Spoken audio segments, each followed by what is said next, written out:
What's up, y'all? It's Syd In The Flesh, and you're tuned in to Talkalot TV. Hey. Yeah. I got money in my pockets. I got bitches tryna watch it. If I shoot, I hit the target. If you want it, come and get it. I don't fear no man. Hey guys, man, you're tuned in to Talkalot TV. Today I have a very special guest, Syd In The Flesh. You know, she is a upcoming artist from Macon, Georgia. It's just like how her music is, it's just like next level, and it's something that you want to hear from this, you know, from where we from. Right, yeah. The underground scene down here is just so buried with trap music, but to hear like new sounds coming from the area, it just like, we got to like tap into that. Right. Yep, I'm trying to put the city on, so. Yeah. So, like, how you doing today, though? I'm good. I just got my nails done. So, yeah, it's a good day, I would say. So, like, you know, like, describe them, like, we know you from Macon, but what side of Macon? And how was your upbringing? Well, I was all over Macon. I don't really claim a specific side of Macon. I would say most of my upbringing, though, was, like, on the north side. So, it was pretty chill. I mean, I didn't really do much, honestly. I went outside. That was it. Mm-hmm. That was really it, though. So you would say like you were like a nature girl and stuff like that? Yeah, I would say so. Yeah, like middle school, I was literally, if I had the chance, I would go outside and go to the park. There was like a little park in my neighborhood, and like there was a little trail, and it would go like back to the train tracks, and that was my little thing, my little hideaway, I guess. Mm-hmm. So, and like, no, like how were your parents like involved? Like, was you in a 2-parent household? Yeah, my parents, they're still together. My mom was more involved than my dad was. My dad was pretty emotionally unavailable, I guess. Mm-hmm. So, he's cool now. Me and him are really close now. Obviously, I done grown up, and so it's a lot different, our relationship. But I would say my mom was more like involved in my life because I was playing softball and stuff. She would come to all my games. Mm-hmm.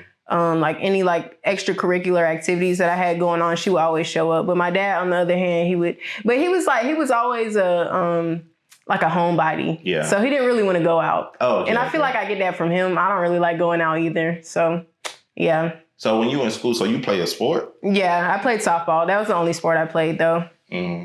And how do you feel like any of that stuff like molded you to who you are right now? In a sense, yeah. I don't know. I feel like, how can I put this? Softball was, it helped me, I guess, connect with other people because obviously you have to play as a team. You can have like a common goal or whatever. So I feel like if anything, it was more so like being able to work with other people. Because again, like I said, I don't really like going out or talking to people or anything like that. So I feel like that would be the only thing that I could get from softball is just working as a team, I guess, if that makes sense. But like, so how did like kind of like coexist with your music though? Like, do they have like a confident boost? I know playing sport, you gotta have confidence. Yeah, I would say, it did give me a confidence boost, but I don't think that they really relate in a sense. I've been out of high school for 5 years now, so I haven't played softball in like 6 years, so it don't really. And I just started making music 2 years ago, so it wasn't really. I wouldn't say that they really relate in any way. I guess the only thing, it did kind of give me like a confidence. Mm-hmm. Like type of thing. But other than that, I don't really think that it like relayed any kind of, I don't know. Yeah. So, okay. We get into your music. Okay, so how you came up with your name? Syd In The Flesh? Yeah. I love this question. I was actually prepared for this question. So there's this Lil Yachty song. It's called Ice Water, I think, and it came out in like 2015, maybe earlier than that. I can't remember. But there was this line, and it was like, Lil Yachty in the flesh. And I don't know, I just took that shit and ran with it, Syd In The Flesh. And it's also like, I like that name because like when I am up and shit, and I see my fans, they could be like, they're Syd In The Flesh, like in real life, Syd In The Flesh. So yeah, that's where that came from though, Lil Yachty song. So, man, that's kind of hard though. I never heard it. So you said Ice Water? I think that's what it's called, yeah. Mm-hmm. So like, like, do you have like any music background? No, actually, I wasn't in chorus or anything in school. For me, it was more so like, so yeah, again, on like the whole Macon, Georgia, there's not really a big underground scene in Macon, Georgia.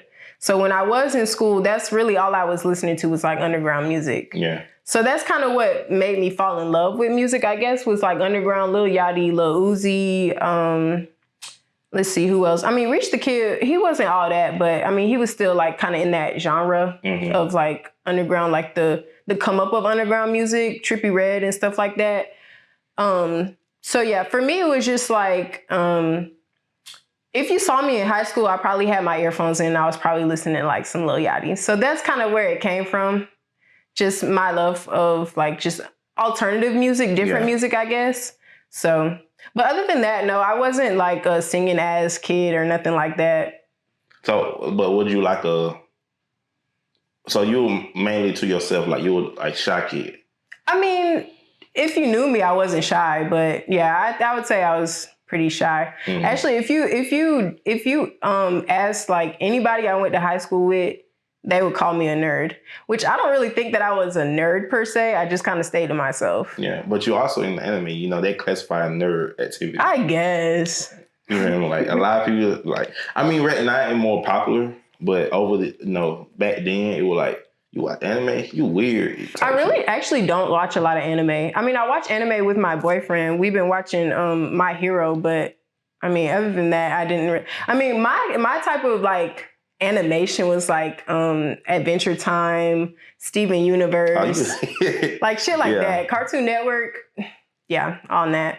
Tight shit. So like, okay, so what got you into like doing music? So I started making music about 2 years ago. I think I dropped my first song April 24th, 2023. And I had just got out of a relationship. It was a toxic relationship. So I guess the best answer for that is I just wanted a way to express myself without putting my hands on him. That's the best way I can put it. So would you make your music? You made music after you got the relationship. Yeah. So well, I mean, okay. We were still kind of like messing with each other at the time.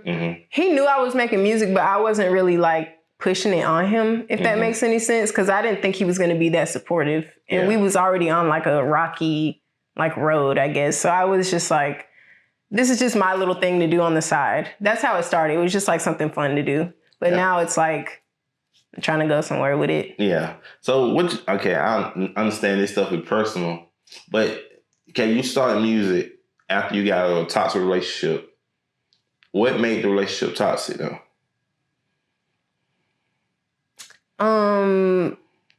The bigger person answer would be me, honestly. Well, okay, I feel like it was a two-way street. He was doing his little shit on his phone, and I go through phones. So that's against the law now. I was going through his phone. And what killed me was like, he was so thirsty and he would slide up on everybody's posts and like stories and stuff like that. And nobody was going. So it's like, you're thirsty and these bitches not even going for real. So that's what really pissed me off. And yeah, I put my hands on him. So excuse me for that. But I feel like that's kind of where it went. Just the cheating, infidelity, me not being able to control my feelings. I feel like that's kind of what made it like, okay, we need to leave each other alone. So what you would say, like, what was your first song that you made? It's called Puzzled. It's still on my SoundCloud. It's not my favorite. I liked it. Obviously, I liked it at the time. But the mixing is so ass. Like, and what's funny is when I first made it, so my friend, he had started making music. And he told me, like, you should get on BandLab, blah, blah, blah, start making music, whatever, whatever. I was like, okay. So then I finished that song and I sent it to him. And the first thing that he said was, do you have a preset on it? It was just raw vocals, no auto-tune, no preset, nothing, just raw vocals. And obviously, like, it's my first song, so I don't even know what a preset is at the time. Yeah. So I'm like, what are you even talking about right now? And he was like, it sounds like it's raw vocals. I was like, it is. Mm-hmm. So then he just, he sent me some stuff on YouTube, like some female artists, like presets that you can download for BandLab and stuff like that. And I redid the song and it sounded a lot better than the first like rough draft. But it's still, I mean, if I could go back, I mean, I probably could just like redo the song again. It would be way better now. But for my first song, I will say I'm very proud of it. Yeah. So how was the feedback of the song though? So when you made the song, did you even like try to push it or? I did. It again, I was only doing it for fun, so I didn't really care about the numbers at the time. Yeah. I think like within like the first week, I had like 40 views or 40 plays rather. And I was pushing it. I probably put it on my story like, and at the time, I think I only had like 300 or 400 followers. So I mean, I put it on my story, I'd say probably like 5 times. Mm-hmm. But then I started dropping more music and then, you know, the momentum kept going and then I would post those and blah, blah, blah. So, yeah. And like, even like with, but how was the feedback? Were people actually hitting you up and saying like, oh, I fuck with it, keep going? Not off the first song. Mm-hmm. No, not off the first song. I don't even think I got any feedback other than like close friends saying like, yeah, I like this. They were probably just saying that, honestly. No, But once I feel like the song that kind of, I guess put me on the map, not even, because I'm still not even like on the map for real, but I feel like it was probably, hold on, I have to see. Sorry, I don't even know all my songs.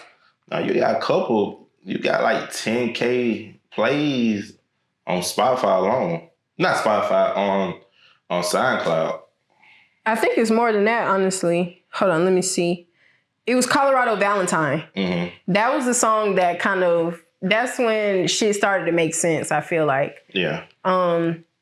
Somebody sent me a beat and yeah, I hopped on it, whatever. And I sent it back to him and he was like, yeah, this is it. I feel like that was the first time where I really felt like, not even appreciated, but I felt heard, I guess. Yeah. And that's when it was kind of like, okay, yeah, I'm gonna keep doing this shit. How long ago since y'all made that song together? Colorado Valentine? Yeah. Well, he just sent me the beat. It's a solo song. That was May or June of 2023. I think it was like my 4th song. So it wasn't too far off from my first song. Mm-hmm. So like, and you feel like, and how was the feedback on that one? Was it like people that you know, or it was people from other cities? Because, you know, which are, I call it hyper punk. I feel like it's more hyper, you know, because it's the beat. It's the beat. Yeah. It just like, I know that like in Atlanta right now, that is the scenery. Like a little more hyper punkish music. Yeah. So how would you how would you say, what is your sound though? My sound is kind of like an alternative rap. I feel like that's the best way I can put it. Not even alternative, because it's not really niche anymore. Mm-hmm. Like back in high school when you was listening to like Lil Yachty and stuff like that, yeah, it was niche then, but now it's kind of, I feel like the best genre name for it is underground rap. Underground. Yeah. Well, a lot of people feel some type of way when you classify the music as underground? Yeah. Well, I mean, like mumble rap, like the people that you mentioned are the people that do mumble rap. Yeah. Right? And they feel some way like they say, oh, I'm mumble rap. I'm not mumble rap. I'm a real rapper. You know what I'm saying? When you classify something, a lot of people don't want to be put in a bubble. Yeah, I mean, I guess. I feel like I've heard this new genre is called like swag rap. Mm-hmm. I feel like that would be kind of the route I'm in right now is swag rap. Okay. Yeah. Okay. And like, what you feel like when you make yourself different from other people? I guess my authenticity, what is it? Is that right? Authenticity? I know what you're trying to say, but I don't want to embarrass myself trying to say I'm crying, that word. so I can just embarrass myself by myself. Yeah, exactly. Well, I think y'all know what I'm talking about. Just being real. I mean, that's all anybody wants anyways. It's just like raw, authentic, just being yourself. I feel like that's what sets me apart. I mean, I don't think I'm like anybody else or look like anybody else. So, or sound like anybody else. I mean, you got people that say, I sound like BK the Ruler or Baby Sosa, Molly Santana. I feel like they say that because there's not a lot of underground female rappers. Yeah. So, of course, like, that's the first person you're going to say is BK the Ruler. Yeah. Okay. Well, I don't think so. I don't think I sound like anybody, honestly. You don't sound like BK, though. I don't think so either. It's just that kind of that genre of rap. Yeah. And there's not a lot of female she's like rappers. one of the main head people. Yeah, she is pretty mainstream now. Yeah. She is. Yeah. Because, like, I had went to her concert and when she had in the A. Like, I think her is just more like... See, I don't see yours as swag rap. Because I feel like swag rap is just like you rap about a whole bunch of clothes. You get what I'm saying? Like, like Sir Entree, like, he classified his music as swag rap. Because he kind of, like, talk about clothes, guns and stuff like that. That's why I classify it as swag rap. Yeah. Yours, I feel like yours is more like a... Like you say, you rap about real life. Right. Know? Yeah. But real life rap. I guess that's it then. He's more like a sad, like a more sad, but I'm turning my pain into something positive. Yeah, it's pretty I say it's really introspective. Like, it's like looking into yourself and being able to, I guess, express how you feel. And a lot of people don't know how to express how they feel. So I feel like when I make music, I'm making music not only for myself, but for other people. I want other people to be able to relate to what I'm saying. So yeah, I would say it's pretty introspective. It's kind of like, it's not really emo rap because that's a pretty broad term, because emo is like wearing all black or whatever the case is, whatever you think emo is, but emo is actually short for emotional. Yeah. So it's like when I'm sitting here and I'm rapping about my feelings, I guess that is emo rap, right? Yeah. I'm rapping real life. Yeah. So, and like, you get no comparisons. And how did that make you feel, though? Because, like, is it like, do you feel like it's disrespectful, or you feel like, okay, acknowledge me as that, but still, I'm still my own individual? It's not really disrespectful. If anything, I would say it's more, I mean, in a sense, it is kind of disrespectful, but I kind of take it almost as a compliment. If someone says that I remind them of BK, I feel like I'm going in the right direction. Yeah. You know what I'm saying? But again, I feel like I don't sound like anybody. So, yeah. I mean, there was somebody on my TikTok, they had commented, I don't even know if Gio, do you know who that is? Gio, she be with Caribou, and she be with Lil Yachty. But she a model, she don't rap though. I didn't know if she rapped or not. Yeah. But I think it was a picture that I posted on TikTok, and somebody commented Gio, and I was like, no, Syd In The Flesh. Yeah. The fuck? Like, yeah, for me it's more so just like, yeah, I feel like I'm just moving in the right direction. Mm-hmm. But a little bit disrespectful only because it's like, okay, acknowledge me for Syd In The Flesh, not who I sound like or who I sound like. Yeah. And okay, and before you even got to rapping, you were doing YouTube, and you also were modeling as well. Like, like talk about that, like what the transition was from doing YouTube to music.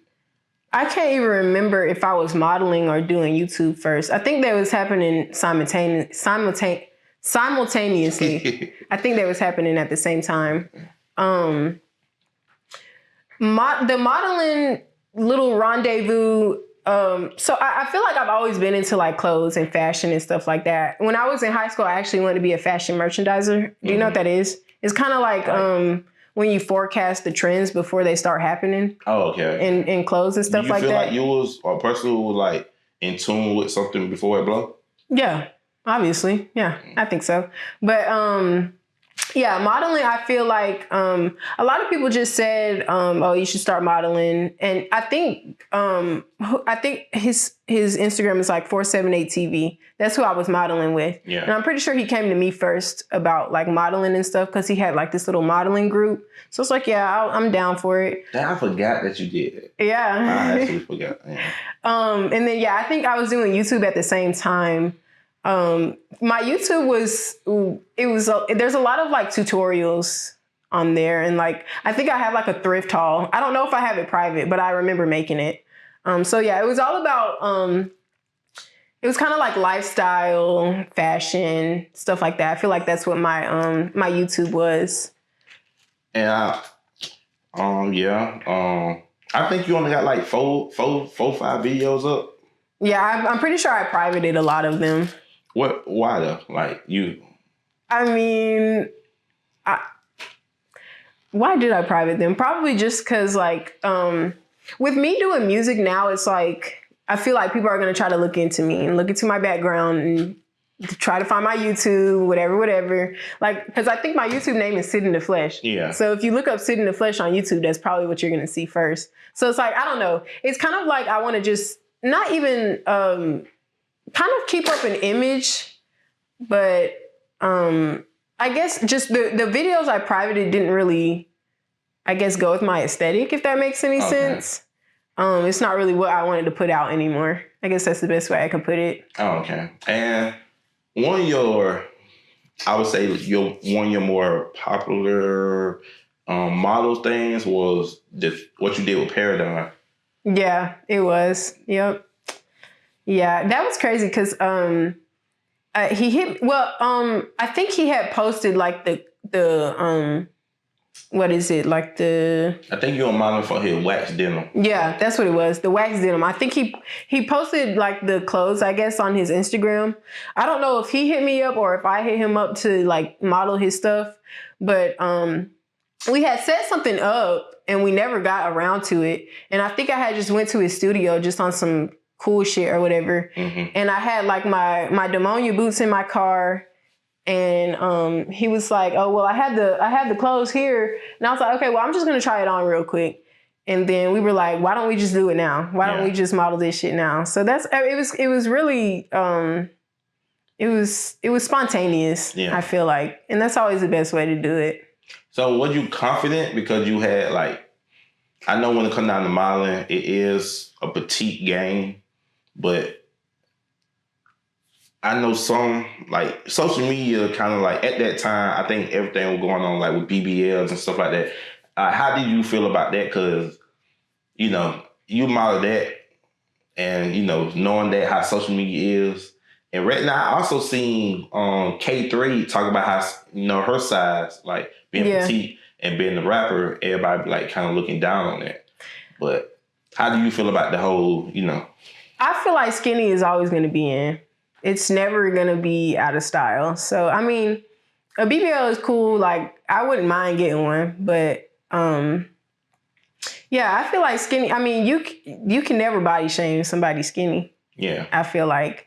I feel like you can't body shame anybody at any point. But especially if you're skinny and petite, I don't really feel any type of way about it. And especially, there was a lot of, like, I guess, controversy around Coi Leray and how she's so petite and everything like that. And I get a lot of, I guess, body, like, comparisons to Coi Leray, which I don't really see that either. But, like, a lot of times on my TikTok, you know, there'll be people like, "Oh, you look like Coi Leray," and it's like, okay, like, whatever. Like, what am I supposed to say to that? Yeah. Like, who gives a fuck? Literally, who gives a fuck anymore? Yeah. I don't know. That's how I feel about that. Yeah, I seen also, you know, K3. Like, yeah, like, it's just like, why y'all keep shaming these people about it? You know, just like, they are artists. Let them be artists. You know what I'm saying? Right. Like, artists come in different shapes and sizes and stuff like that. Now, if I was one of them rappers that was shaking my ass all day, okay, maybe you could say something about my ass. But now it's just like, okay, are you listening to my music or are you trying to look at me? Yeah. Do you ever feel like you would transition to that? Like, trying to be a... Coi Leray was, like, not trying to show her body. Not she was trying to show it, but be a symbol. You know what I'm saying? Like, as a sex symbol. Because I know when you get signed to a label, that's what they try to push. I mean, I'm a beautiful woman, so I could see if somebody wanted to, I guess, push the sex symbol narrative. That's not really my image, though. Yeah. I mean, I'm not too revealing. So I mean, if I had any say, it would just be about the music and show my face. That's it, really. And what is your process when you're coming up with music? Is it like, I know some people need substance, some people need like a beverage or whatever, but like, what is your, if I want to say, environment when you make music? Well, I make music in my room. I have like my own little studio stuff. So I don't necessarily need any substances. Now, they would be a plus if I had them, but I don't necessarily need anything. If anything, I just need some nicotine, really. That's it. But I guess the process is first finding the beat. I feel like it always starts with the beat. Like when I first started making music, I was writing first and then I would find a beat, but I feel like that's so backwards. I don't know why I was doing that. But yeah, now it's find a beat. Sometimes I write, sometimes not even freestyle, but it's kind of just like punching in. Yeah. Just kind of off the dome or whatever. But I feel like before I even have anything to say, my first thing, okay, so yeah, find a beat, kind of like hum a melody. I feel like that's my strong suit, is like good melodies, especially for a hook. The hook is always was like the money maker in a song. So yeah, I would say like hum a melody and then try to punch in words. I feel like that's those 3 steps. And after that, I'm good.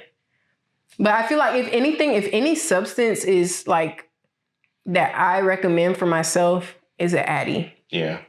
That will always set me straight. Like I don't think that I have ADHD, but it does help me focus. Like a lot of the times I can't finish a song, but if I take an Addy, I'll sit there and finish the whole song in one sitting. So yeah, I feel like that would be the only thing, if anything, nicotine and an Addy. And maybe some weed here and there. I don't necessarily need that either, though. And so you produce all your own records majority of the time? Yeah. I mean, I use BandLab, so it's just like, I guess just messing with the vocals, seeing how loud or how soft, I guess, that I wanted. Different kind of like effects and presets and stuff like that. And there's like this little like mastering, like, what is it, like I guess effect, or not even effect, like a mastering, what's the word that I'm looking for, application, I don't know. And there's like mastering that you can do on BandLab, and that's usually just what I use. I wouldn't really call it mixing because I don't like mess with the like the EDM. I don't even know what the terms are for real, but yeah, I produce. Well, I don't produce the beats per se, but I do like try to mix my own music and master it. Cause I also like, I was like, for her to just start rapping, majority of your music it sound pretty good. Like sound pretty good, as you know, it's just like it mixed well. The beat not all over the place. It don't sound like you talking over a beat. It sounds like somebody actually went in and did all your stuff for you. Yeah. But you saying BandLab did all that. Yeah. Just BandLab. Dang. I have FL.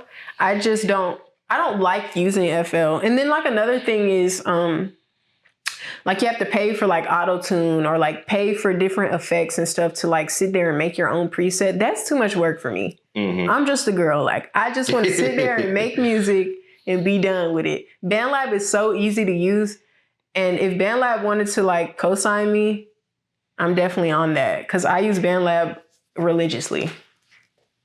Dang, like you don't even need a producer. Like no music, no money for like, you know, studio time. Right. Do everything in your bedroom. Yep. Oh, shit evolved. Like, for real, I actually started making music on my earphones. Because BandLab has like an app that you can download. I started making music on my earphones. I think the first song that I made on my like studio stuff was, I think it was Hazy. That's one of the older songs too. I think that was the first song, and that was also another song that I made off of Addie. So yeah, but any other song before that was off of my earphones. And sometimes, and actually on this new tape that I'm dropping, because my studio stuff was like messing up for a period of time, so I was making music on my earphones. So some of the songs that's on the tape, I did make on my earphones, but I feel like you can't really hear that for real. Yeah. As long as it's like mixed right. Yeah. Then you can't really tell. So you also made Money in My Pocket on Bad Lab. Yeah, I did. Cause I feel like that song right there, it go blow. Like if you actually like put your time toward that song, it will blow. What's funny is I made that song and I sent it to my friend because I was like, I don't really mess with this song for real, but like, let me know what you think. He was like, yeah, this is the one. I was like, okay, I'll drop it. Just as, shits and giggles. I didn't really think it was going to do the numbers that it's doing right now, but yeah, I swear, it always be the songs that you don't think it's like going to hit them numbers, but it'd be that song. Yeah. But the songs that I really like, my favorites that I put my time into, they do like 300 fucking plays. Like, what? I don't understand. It's like, all you be trying to do, like, it's my music. I know what the people want. You really don't know what the people want. Yeah. Like, you just got to put it out and just hope for the best. The best advice that I got about making music is make music that you want to listen to. Mm-hmm. So like all my songs, I don't even sit there and like play. Well, I mean, obviously I do. I play other songs and stuff like that. But most of my time I'm listening to my own music. Mm-hmm. I'm so biased. Like I have the best music in the fucking world, if you ask me. Hey, you gotta feel that way about your own stuff. So what is your marketing strategy when you come down to you dropping? Because you say you're dropping a project on the 20th? Well, so I'll have 2 songs dropping on the 20th. It'll be Get Up, which is on the Sid Vicious tape.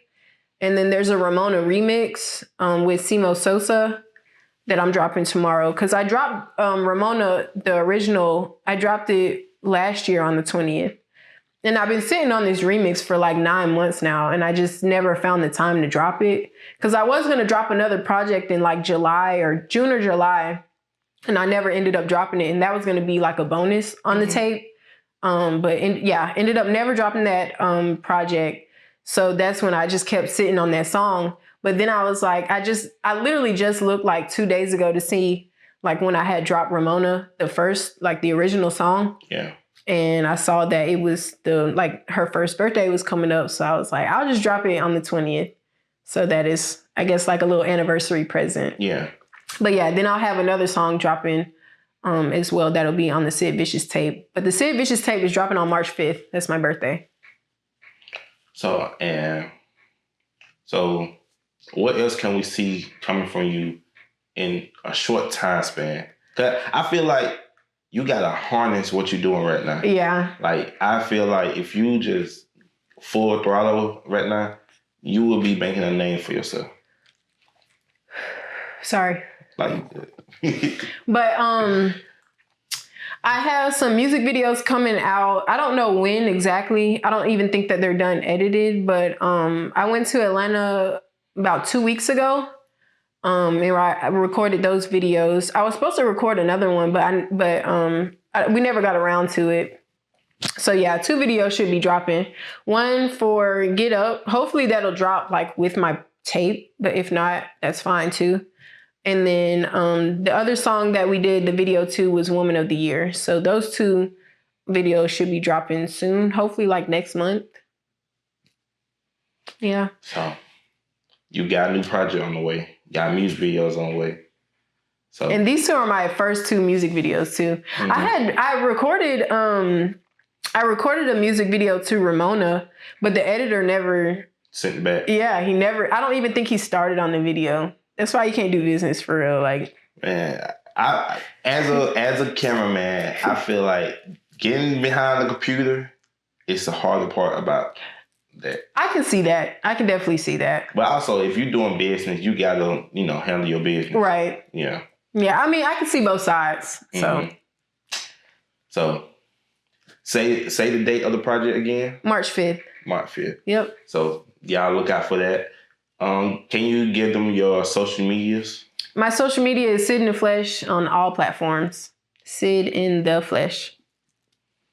All right. With that, man, we're closing. I appreciate you so much for Thanks for allowing coming. me to do this interview Of with course. you. Like, I had a lot of interviews lined up, but I was really excited to do one with you because I feel like your music is just something just new. You know what I'm saying? Yeah. Like bringing it to the city. And I just feel like you next up for real. Oh, thanks. That's what the street's saying. So Yeah. I guess we'll see. All right. So, hey guys, man, this is Talkalot TV. I appreciate everyone for watching. Please like, comment, and subscribe. And with that, we out. Bad. Yeah. I got money in my pockets. I got bitches tryna